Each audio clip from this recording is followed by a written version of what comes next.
26 meters registered in Poland. An Emirati team have won several major awards at a top koi fish show in Japan. The win makes the UAE the first Middle Eastern country to ever take the lead in a competition that's quite new to the region. Amal Al-Jabri reports.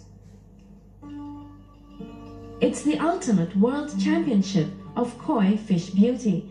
These mesmerizing koi have grabbed global attention, competing against nearly 2,500 fish from around 50 countries in the world-renowned All Japan Koi Show.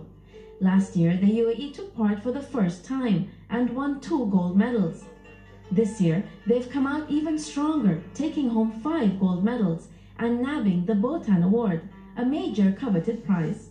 It was a great honor for us actually to represent the UAE in the All Japan Koi Show. So it was the first representation of the Middle East in the All Japan Koi Show. So not only to participate, but to also win gold medals. We put up all UAE flags out there, and it was a very, very proud moment for us representing UAE in such a large international event.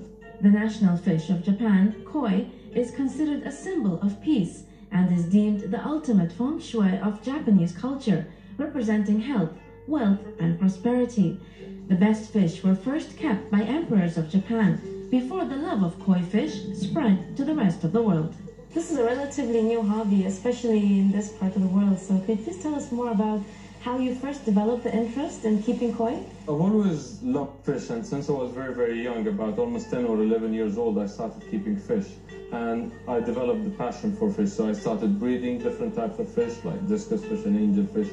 And that kept growing with me. Even when I went to the UK to study medicine, I had a little hatchery and I was breeding different fish.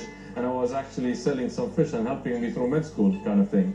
So I've always enjoyed it. And koi specifically, I got into a lot more recently. So about 3 years ago, myself and my wife were walking down in California in an outdoors mall. And we saw this pond, and we were just mesmerized there. Almost 2-3 hours we just sat there looking at the fish. And she said, "You're into fish, so you need to do something like this for us when we get home." So we done that. So we built a really nice pond, and then we started to look for the fish, and we looked for Japanese koi fish, and there was nothing available here. So I started to reach out to the Japanese, trying to find out how can I bring in high quality Japanese koi fish into the UAE.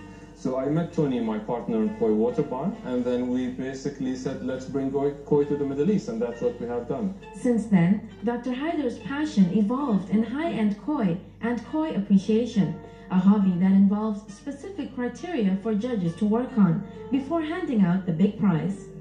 If a judge is looking at this fish and basically appraising it for competition, this is a 3-step kohaku. So this is the first step, very, very nice, clean, sharp edges. This is the second step, and this is the third step. The body of the fish is really, really good. The shoulder height is really, really nice and solid. Shoulders are quite strong. You can see the body, the belly line is really, really good. So all of these are criteria that judges use to basically judge a fish. With the growing number of hobbyists getting into the science of high-end koi and fish appreciation, Dr. Haidar says they offer support in various forms, such as building the optimal freshwater pond and keeping a check on fish health. And it's that shared passion for koi that has enabled the UAE to make its mark on the global koi map, all thanks to a labor of love. Amal Al-Jabri, Emirates News. The UAE is taking big steps to